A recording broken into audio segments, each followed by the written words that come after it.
Welcome po sa aking YouTube channel. For this video po, magluluto po tayo ng sinabawang isda. Ang gagamitin po natin, tambakol po. Ayan, naghihiwa po tayo ng kamatis. Apat na hiwa lang po sa isang piraso. Bali 3 kamatis po ang ginamit natin dyan. At maghihiwa na rin po tayo dyan ng luya. Ang ginagawa ko po sa luya, dinidikdik ko po muna. Ganyan po, pinipipi ko. Tapos saka ko po sinihihiwain. Hindi ko na po binalatan yung luya. Hinugasan ko na lang po ng maayos para matanggal yung nakadikit na mga lupa. Ganyan po. Yan. Ganyan po. At susunod po natin dyan yung ating sibuyas. Isang peraso po. Gagamit din po tayo dito ng paminta, asin, yung tubig na gagamitin nating sabaw, at tapos dahon po ng pechay. Yan. Isang mabilisang luto lang po ito kasi ang isda naman po hindi matagal lutuin. Ayan.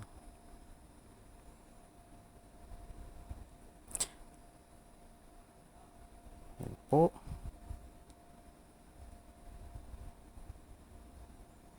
Ayun. Ayan po, yung ating kawali po, meron na pong tubig yan. Ilalagay na po natin lahat yung... Yan po. Maglalagay din po tayo dyan ng asin at paminta. Ayan po, asin po. At ang ating paminta. Durog po na pamintang gamit natin.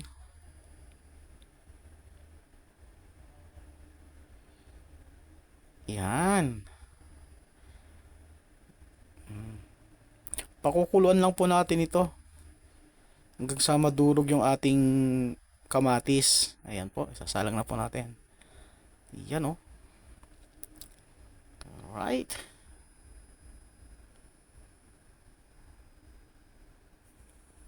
Ayan po, nakasalang na po ang ating kuan. Ayun, ang ganda na ng pagkakakulo. Okay na po yan, ilalagay na po natin ang isda.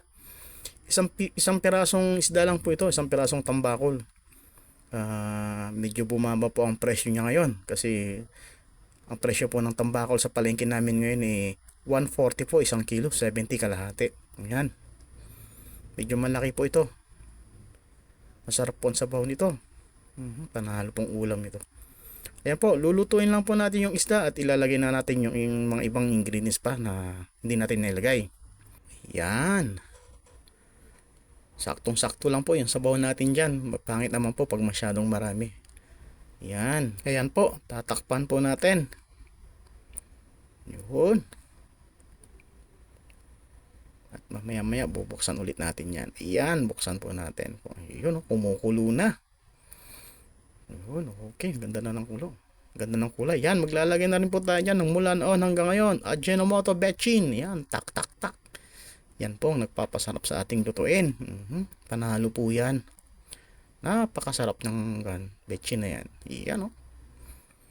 Sarap po ng sabaw niya. Nagagawa po ng may luya.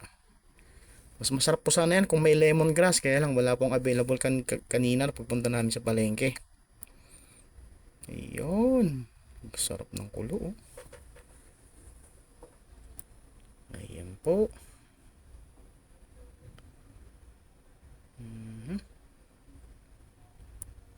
Kulo-kulo. Kulo-kulo-kulo. Ayan. Titikman po natin kung kailangan natin mag-adjust. Kasi konti lang yung nilagay nating asin kanina. Yun.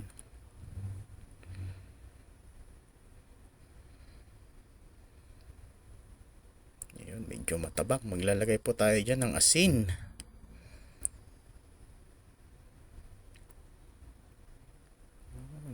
Yan. Isang kutsarita po ulit.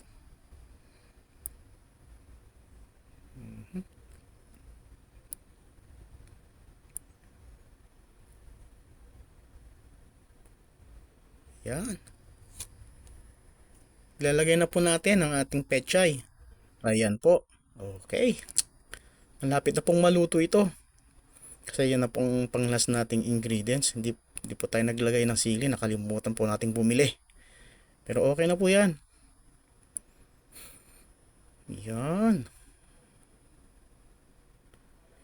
Ilulubog-lubog lang po natin yan. Tapos tatakpan natin. Ayan. Kasi ang pecha, hindi naman mahirap luto yan. Saglit lang yan. Maraming salamat po sa panunood. Please subscribe po sa aking YouTube channel, Will Buksit TV po. Ayan, tatakpan na po natin. Okay. Okay na po yan. Maraming salamat po sa panonood. God bless everyone. Bye-bye.